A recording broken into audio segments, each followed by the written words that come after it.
दोस्तों, एक बार फिर से आप सभी के लिए लेकर आया हूं एक और नई कहानी। और इस कहानी का नाम है उसका बिस्तर। ये कहानी लिखी है मनोहर श्याम जोशी जी ने। चलिए शुरू करते हैं। बहुत मुश्किल से एक अदद मामूली नौकरी पा लेने के बाद उसने महसूस किया कि अभी और भी कई चीजें हैं जिन्हें पा सकना आसान नहीं है। सबसे पहले महानगरी दिल्ली में रहने के लिए जगह। यह मुश्किल एक परिचित के परिचित ने हल कर दी। नई दिल्ली के लगभग टूटने को तैयार एक क्वार्टर की बदनुमा, बदरंग और तकरीबन हिल चुकी जाफरी किराए पर दिलवाकर। जाफरी में बस जाने के बाद घर गृहस्थी के लिए आवश्यक वस्तुओं की एक लंबी फेहरिस्त उसके सामने मंडराने लगी। अच्छे कपड़े, बर्तन भांडे, साइकिल, टेबल फैन, मेज कुर्सी, अच्छी सी बीवी, चारपाई और बिस्तर। इस फेहरिस्त में से और तमाम चीजों को आगे कभी और अच्छे दिनों के लिए स्थगित किया जा सकता था, लेकिन चारपाई और बिस्तर का मसला टालना जरा मुश्किल था। गर्मियों के दिन लोग बाग क्वार्टरों के बाहर उजड़े लॉन में सोते थे। वहां बिना चारपाई के कैसे सोया जाए और बिना पंखे के इस मौसम में जाफरी में रात कैसे काटी जाए। बजट चारपाई की अनुमति नहीं दे रहा था, लेकिन चारपाई ही ना होना शरीफ मध्यम वर्गीय लोगों के साथ रहना असंभव बना रहा था। लिहाजा सिगरेट की जगह बीड़ी अपनाने का संकल्प करके उसने सबसे पहले सस्ती मूंज की एक चारपाई ले ली। जब इस नई चारपाई पर उसने अपना पुराना बिस्तर बिछाया, तब उसे बहुत संकोच हुआ।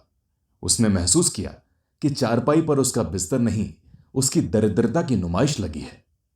एक मैली सी रजाई जिसमें रुई अब इकसार नहीं रह गई थी। एक उससे भी मैला गद्दा जो कई जगह से फटा था। एक तुड़ा मुड़ा बिना खोल का चीकट तकिया, न दरी न चादर। और इस बिस्तर में वो खास महक थी जो पहाड़ की सीलन में रह चुकने की सूचना देती थी। बिस्तर का रंग रूप, बिस्तर की गंध अनुभवी दर्शक के मन में खटमल और पिस्सू की आशंका को जन्म देती थी। अगले दिन सुबह क्वार्टर मालिक ने बिस्तर को धूप दिखाने की नेक सलाह देकर इस आशंका को परोक्ष रूप से प्रकट किया। उनकी बात सुनकर वो बहुत झेपा। उसे लगा कि अपनी जात और अपने जिले के क्वार्टर मालिक पर न सिर्फ उसके बिस्तर के खटमल बल्कि घर के तमाम भेद जाहिर हो गए हैं। उसके बाप का शराब और जुए के कर्ज में डूबकर मरना, उसकी मां के हिस्टीरिया के दौरे और उसके भगोड़े छोटे भाई का एक बार चोरी में पकड़े जाना, उसकी बहन की बेबुनियाद मगर बहुत फैली हुई बदनामी। उसने जितना ही सोचा उतना ही यह महसूस किया कि अपने कभी खुशहाल कुनबे की मौजूदा कंगाली का यह विज्ञापन, यह बिस्तर उसे फेंक देना होगा। लेकिन फेंक दे तो सोए किस पर और नया बनाए तो कैसे? अभी तो चारपाई लेना तक मुश्किल हो रहा था। पहला वेतन मिलने पर भी स्थिति लगभग यही रहेगी। नौकरी की खोज के दौरान लोगों का जो उधार हुआ है वो चुकाना पड़ेगा। घर में पिताजी के मरने, बदनामी के डर के कारण बहन के सेविका पद से मुक्त हो जाने के बाद और छोटे भाई के भाग जाने के बाद बेसहारा हुए 6 जनों के परिवार की परवरिश के लिए कुछ भेजना भी होगा और अपना सारा महीने का खर्च भी निकालना पड़ेगा। तो ऐसे अगर देखा जाए तो वो महीनों तक बिस्तर के लायक पैसे नहीं जोड़ पाएगा। वो बिस्तर की समस्या से आक्रांत रहने लगा और इस तरह आक्रांत रहने पर उसे खुद अपने से झुंझलाहट होने लगी। उसे अपनी बुनियादी मूर्खता का आभास सालने लगा। अगर चतुर होता तो क्या इतना मामूली सा मसला हल नहीं कर पाता? अरे लोग बाग तो कैसे कैसे मसले हल कर लेते हैं। लोटा लेकर घर से निकलते हैं और लखपति होकर लौटते हैं, और वो है कि एक बिस्तर का जुगाड़ नहीं कर सकता। इस बारे में सलाह ले तो किससे? जो सुनेगा वही हंसेगा। एक बार उसके मन में थोड़ी चतुराई आई। सोचा क्यों ना केवल एक चादर और दरी ले लूं और तकिए का खोल बनवा लूं। इस चतुराई पर वो बहुत खुश हुआ। हालांकि चादर, दरी और खोल के लिए भी अभी उसके पास पैसे नहीं थे और ना ही पहला वेतन मिलने पर हो सकते थे। मजबूरी ने सारी खुशी खत्म कर दी। तब उसे अपनी चतुराई में खामियां नजर आने लगी। क्या केवल चादर और दरी को बिस्तर कहा जा सकता है? क्या चादर और दरी हो जाने पर वो पुराना गद्दा रजाई फेंक सकेगा?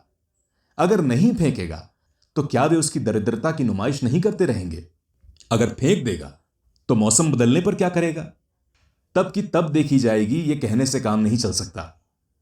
अगर तब हालात बदतर हुए तो उसने चतुराई को दुत्कार दिया और तय किया कि चाहे जैसे हो पूरा बिस्तर बनवाएगा और शीघ्र ही बनवाएगा, मगर कैसे? और इस सवाल का कोई चमत्कारी जवाब उसे नहीं सूझा। फिर एक दिन शाम को वो पहाड़गंज तक टहल आया, यह मालूम करने के लिए कि नया बिस्तर कम से कम कितने में बन सकता है। वहां पहुंचकर उसे संकोच ने धर दबोचा। जब खरीदने के लिए पैसे नहीं तो बेकार दुकानदार से कैसे बात करे? आखिर बहुत हिम्मत करके वो एक ऐसी दुकान पर पहुंचा जिसका मालिक बुजुर्ग और सीधा साधा था। जाकर उसने ये सवाल किया कि नौकर के लिए बिस्तर बनवानी है, कम से कम कितने में बनेगा? दुकानदार ने बिस्तर का ब्यौरा पूछा और फिर बताया कि अगर आप कॉटन वेस्ट का रजाई गद्दा लें तो काम सस्ते में हो जाएगा। वो पूरा हिसाब पूछकर यह कहकर वापस चला आया कि कल मैं नौकर को रुपए लेकर भेज दूंगा। इसके बाद वो टहलता हुआ अपने नियत ढाबे में खाना खाने पहुंचा और वहां सहसा सस्ते बिस्तर बनवा सकने का एक गैर चमत्कारी उपाय उसे सूझा, त्याग और तपस्या। आज से वो सब्जी वगैरह कुछ नहीं लेगा, केवल दाल और प्याज चटनी के साथ रोटी खाएगा। दफ्तर आने जाने के लिए बस भी नहीं लेगा, पैदल ही चला जाया करेगा। चाय दिन में कुल एक बार पिएगा।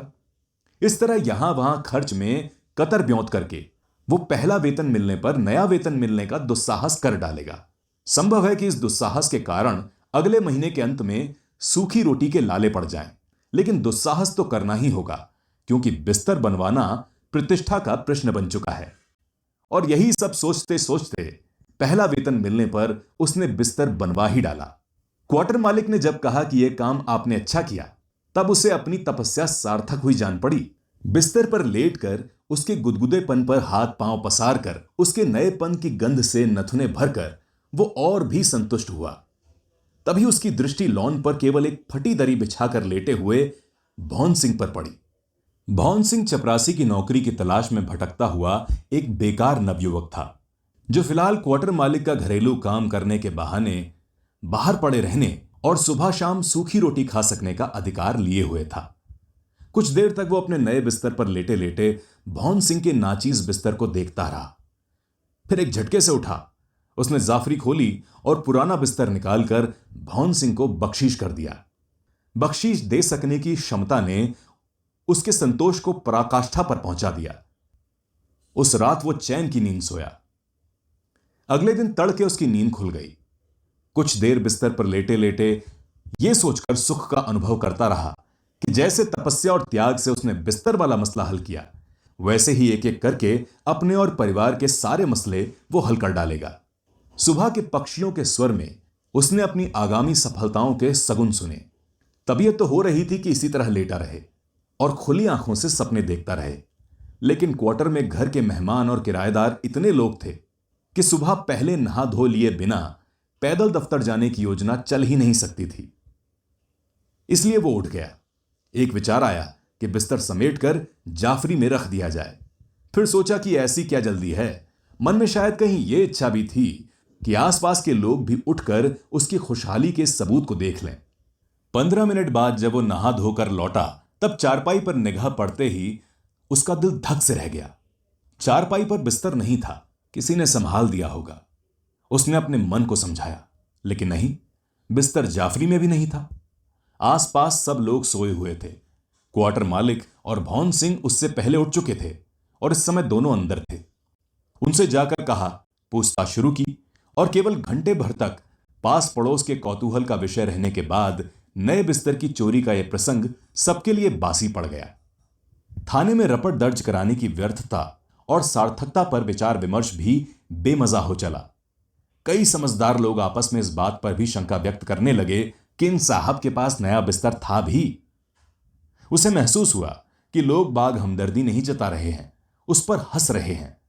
उसे एक नए सिरे से अपनी बुनियादी मूर्खता का बोध हुआ। क्रोध और करुणा दोनों का कारण बना। उसने बिस्तर तुरंत लपेटकर जाफरी में क्यों नहीं रखा? अब बिस्तर की चोरी पर रोने से क्या फायदा? बिस्तर जैसी मामूली चीज की चोरी पर कोई हमदर्दी भी कितनी देर जताएगा?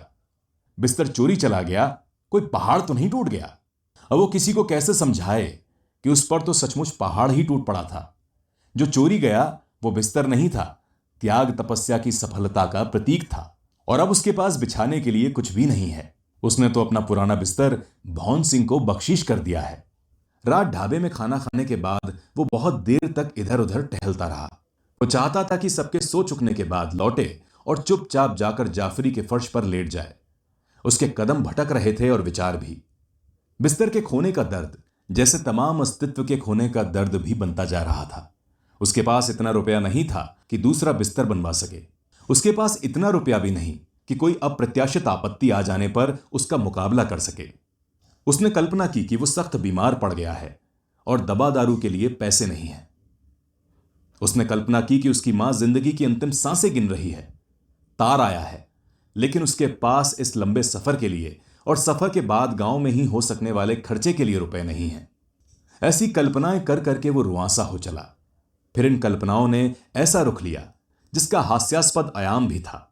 मिसाल के लिए उसने सोचा कि उसकी इकलौती पतलून किसी सीट की उभरी मेख ने पीछे से फाड़ दी है और अब उसके पास दफ्तर पहनकर जाने के लिए भी कुछ नहीं है और नई पतलून सिलवाने के भी उसके पास पैसे नहीं हैं। महीने का आखिरी दिन है। उसकी चप्पल चलते चलते फट गई है। मोची ठीक करने के लिए 25 पैसे मांगता है और उसके पास अब कुल 10 पैसे बचे हैं और वो चप्पल को हाथ में लेकर नंगे पांव निकल पड़ा है। एक कील सहसा उसके पांव में चुभ जाती है और दवा दारू के अभाव में गैंग्रीन का खतरा पैदा हो जाता है।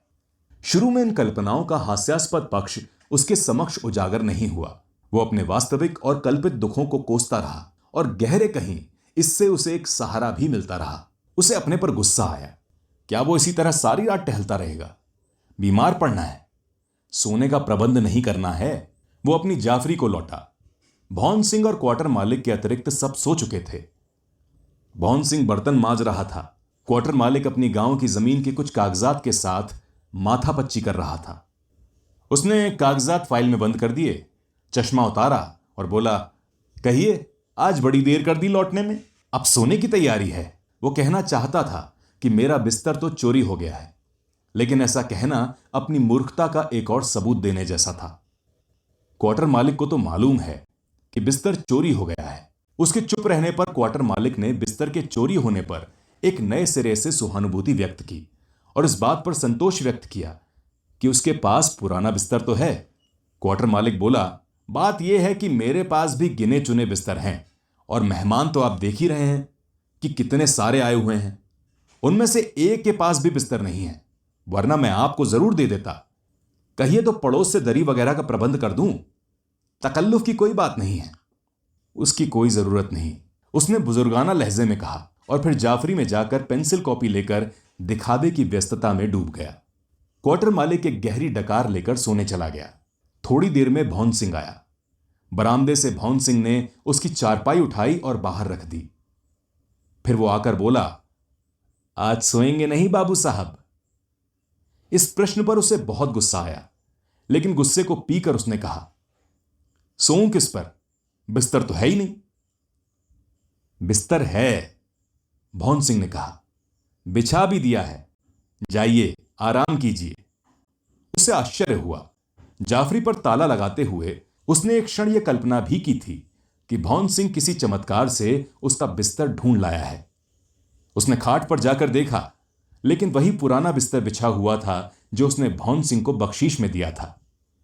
कांपते हुए स्वर में उसने विरोध किया, यह नहीं हो सकता भौन सिंह। भौन सिंह ने कुछ कहा नहीं, केवल उसका हाथ पकड़कर उसे खाट पर बैठा दिया और खुद फटी दरी बिछाकर लॉन पर लेट गया। कुछ देर तक वो खाट पर बैठा रहा, फिर लेट गया। स्थितियों के हाथों अपनी हार उसे अब पराकाष्ठा पर पहुंची हुई मालूम हुई। सवेरे के अपने वास्तविक और कल्पित दुखों पर वो कई बार रुआंसा हुआ था, पर रोया नहीं था। लेकिन अब पुराने बिस्तर के तकिए में बसी उसकी कंगाली की गंध नम होने लगी और उसके आंसू निकल आए।